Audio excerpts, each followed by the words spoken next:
Il pourrait s'agir d'un missile intercontinental d'une puissance inédite en Corée du Nord.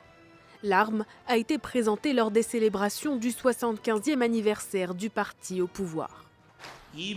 Si des forces portent atteinte à notre sécurité nationale et essaient d'avoir recours à la force militaire, je déploierai notre puissance pour les punir. Un discours belliqueux et une démonstration de force. Pour de nombreux analystes, ce missile est l'un des plus performants au monde et capable de transporter des têtes nucléaires.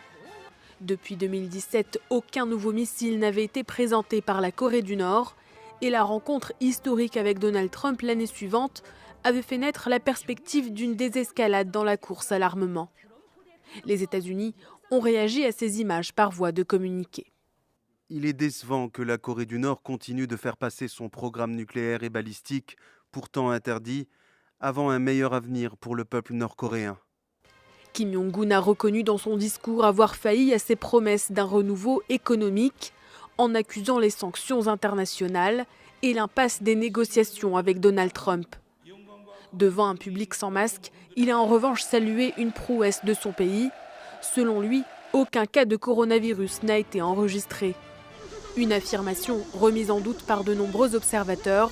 Contrairement aux années précédentes, aucun média étranger n'a été invité à assister au défilé et de nombreuses ambassades dans le pays ont été fermées.